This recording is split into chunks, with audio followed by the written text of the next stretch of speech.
Shalom, salam berkat dari kami untuk pendengar sekalian. Saat ini pendengar akan diberkati dengan program Hari Ini Harinya Tuhan bagian yang ke-8. Sebuah program rohani tentang doktrin Alkitab yang menolong kita untuk semakin tertanam dalam kebenaran firman dan bertumbuh dalam kemuliaan. Bersama hambanya, Pendeta Gilbert Lumwendo, STH. Banyak orang merasa doktrin Alkitab sebagai sesuatu yang membingungkan. Tetapi tahukah saudara bahwa doktrin Alkitab intinya adalah memahami Alkitab dengan benar, dengan pemahaman yang sistematis, sehingga kita terus dapat tertanam di dalam kebenaran firman, sehingga kita terus bertumbuh di dalam kemuliaan Allah. Buka hati saudara sekalian untuk menerima berkat-berkat firman-Nya hari ini. Firman Tuhan adalah pegangan yang terbaik dalam hidup ini. Karena Alkitab dengan tegas berkata, langit dan bumi akan lenyap, tetapi firman Allah tinggal tetap. Orang kalau pegangannya hanya uang, maka saudaraku yang kasih dalam Tuhan, saya khawatir dia akan menjadi orang yang jahat. Karena bukan uang yang jahat, tetapi orang kalau pegangannya, sandarannya uang, maka dia akan menjadi orang-orang yang mencintai uang, yang terus mengejar uang dan akhirnya menjadi hamba uang. Tetapi kalau kita menjadikan firman Tuhan sebagai dasar dan pegangan kita, akhirnya apa yang terjadi? Kita menjadi orang-orang yang senang menggali firman. Kita akan menjadi orang-orang yang cinta akan firman. Dan selama kita menjadi orang-orang yang cinta akan firman, hidup dalam firman, bersandar pada firman, maka kita akan melihat perkara-perkara yang dahsyat. Haleluya. Karena saya pelajari, jika hidup kita bersandar pada firman, maka yang pertama kita akan menjadi orang-orang yang kreatif. Tahukah saudara, firman Tuhan itu membuka ide-ide pikiran kita. Firman Tuhan itu menyatakan hikmat Tuhan yang dahsyat dan luar biasa. Sehingga saya terlalu percaya bahwa orang yang rajin baca Alkitab, orang yang senang mempelajari firman, orang yang menyimpan firman dalam hatinya, akan menjadi orang yang kreatif dalam segala apapun yang dia kerjakan. Kalau dia anak muda, maka dia akan menjadi anak muda yang kreatif. Kalau dia seorang pengusaha, dia akan jadi seorang pengusaha yang kreatif. Kalau dia ibu rumah tangga, dia jadi ibu rumah tangga yang kreatif. Karena Allah yang kita sembah adalah Allah yang kreatif. Haleluya. Yang kedua saya pelajari, orang kalau bersandar pada firman, dia akan menjadi orang yang selalu berubah. Kenapa selalu berubah? Karena firman Tuhan tidak akan menjadikan kita selalu sebagaimana kita ada, tapi firman Tuhan selalu mengangkat derajat kita menuju pada tempat yang lebih tinggi, menuju pada langkah yang lebih baik, sehingga hidup kita makin hari makin berkenan kepada Tuhan. Haleluya. Dan yang ketiga saya pelajari, kalau kita terus bersandar pada firman, maka kita akan menjadi orang-orang yang tegar dan kuat dalam hidup ini. Karena orang yang hidup dalam firman adalah orang yang tidak bisa digoncangkan hanya dengan badai persoalan dan masalah hidup. Karena orang-orang yang bersandar pada firman tahu betul bahwa Allah pembela kita, Allah selalu punya jalan keluar, dan Allah menyediakan yang terbaik buat anak-anaknya. Haleluya.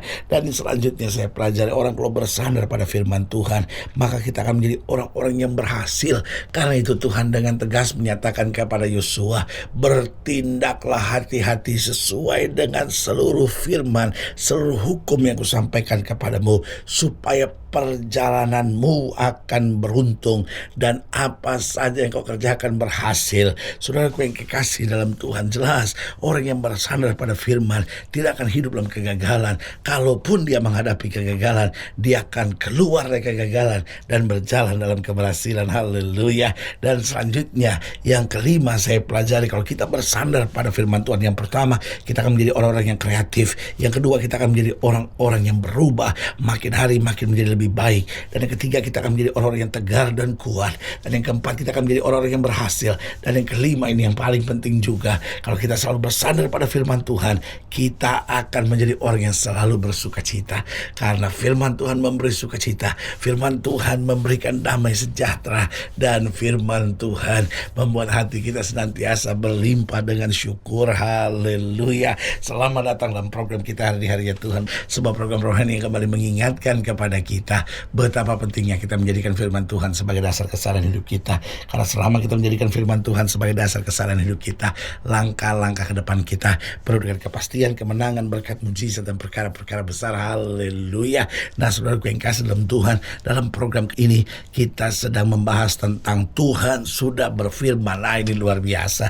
Kita boleh saja menghadapi masalah, kita boleh saja dikecewakan, kita boleh saja disakiti, kita boleh saja sedang bimbang dan ragu-ragu. Tapi kalau Tuhan sudah berfirman, saya mau beritahu, tidak lagi yang perlu kita khawatirkan. Karena masuk akal atau tidak masuk akal, susah atau mudah, kalau Tuhan sudah berfirman, segalanya pasti jadi. Karena Alkitab berkata langit dan bumi hanya diciptakan Tuhan dengan firman. Apapun yang firman nyatakan, maka itu akan terbukti dalam hidup kita. Haleluya. Dan saudara yang kasih dalam Tuhan, dan dalam pembahasan kita tentang Tuhan sudah berfirman, kita mau sama-sama belajar dari 2 Samuel pasal yang ketiga. 2 Samuel pasal yang ketiga, kita mau sama-sama belajar mulai dari ayat yang ke-12. 2 Samuel pasal 3 ayat yang ke-12 sampai ayat yang ke-21. 2 Samuel pasal 3 ayat 12 sampai 21. Demikian firman Tuhan. Lalu Abner mengirim utusan kepada Daud dengan pesan, milik siapakah negeri ini? Adakanlah perjanjian dengan aku, maka sesungguhnya aku akan membantu engkau untuk membawa seluruh orang Israel memihak kepadamu.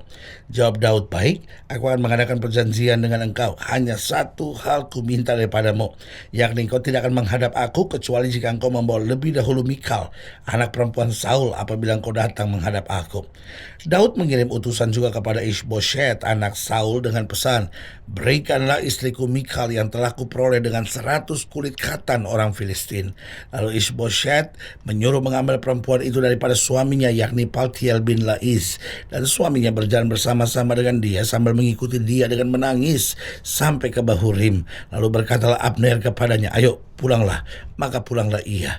Sementara itu berundinglah Abner dengan para tua-tua orang Israel, katanya, telah lama kamu menghendaki Daud menjadi raja atas kamu, maka sekarang bertindaklah, sebab Tuhan sudah berfirman tentang Daud. Ya, saudaraku yang kasih dalam Tuhan, ini luar biasa statement yang punya kuasa yang dahsyat. Tuhan sudah berfirman tentang Daud. Artinya kamu mau setuju, kamu nggak mau setuju, kalau Tuhan sudah berfirman, it's done, itu sudah harus dinyatakan, ya kan? Demikian dengan perantaraan hambaku Daud, aku akan menyelamatkan umatku Israel dari tangan orang Filistin dan dari tangan semua musuhnya. Abner berbicara dengan orang Benyamin, pula Abner pergi membicarakan dengan Daud di Hebron segala yang sudah dipandang baik oleh orang Israel dan oleh seluruh kaum Benyamin. Dan ketika Abner datang kepada Daud di Hebron bersama-sama 20 orang, maka Daud mengadakan perjamuan bagi Abner dan orang-orang yang menyertainya. Berkatalah Abner kepada Daud, baiklah, aku bersiap untuk pergi mengumpulkan seluruh orang Israel kepada tuanku raja, supaya mereka mengadakan perjanjian dengan tuanku, dan tuanku menjadi raja atas segala yang dikehendaki hatimu. Lalu Daud membiarkan Abner pergi, dan berjalanlah ia dengan selamat. Haleluya. Nah, saudaraku yang kasih dalam Tuhan, Daud sudah menjadi raja buat orang-orang Yehuda, tetapi belum menjadi raja, belum diterima di Israel. Dan saudaraku yang kasih dalam Tuhan, tapi ada statement yang luar biasa, Tuhan sudah berfirman.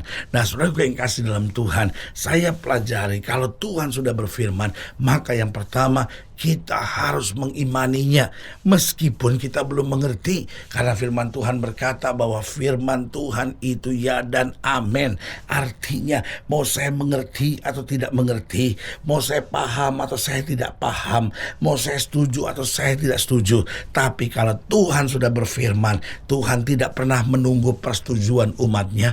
Tuhan tidak pernah menunggu sampai umatnya mengerti, tetapi justru kalau kita mengimani, kita akan mengerti. Kalau kita mengimani, kita akan melihat kedahsyatan kuasa Tuhan. Kita pasti akan menyetujuinya, karena selalu saya yakini bahwa apapun yang Tuhan firmankan pasti lebih baik daripada apapun yang kita pikirkan. Karena yang kita pikirkan dapat menyesatkan kita, tapi yang Tuhan firmankan pasti akan mengangkat kita. Haleluya. Jadi yang pertama, kalau Tuhan sudah berfirman, kita harus mengimaninya meskipun kita belum mengerti.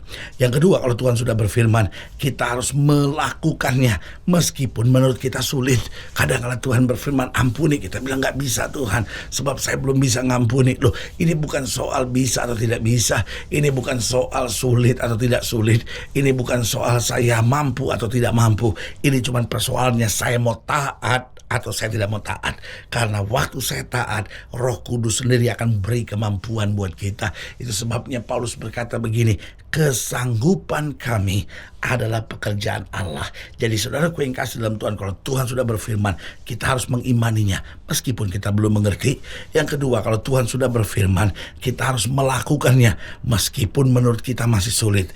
Yang ketiga, kalau Tuhan sudah berfirman, kita harus berserah penuh, haleluya, meskipun ditertawakan, meskipun diremehkan, meskipun direndahkan orang. Tapi kalau Tuhan sudah berfirman, kita berserah penuh kepadanya saja, karena jalan keluar pasti dari Tuhan. Saudaraku yang kasih dalam Tuhan, kita lihat pengalaman dengan Daniel. Tuhan sudah berfirman, apa dia berserah, dia berdoa. Orang mau buat aturan apapun, orang mau rancangan yang jahat, orang mau remehkan, orang mau tertawakan dia berserah penuh, dia lakukan apa yang Tuhan perintahkan. Dan saudaraku yang kasih dalam Tuhan, apa yang terjadi?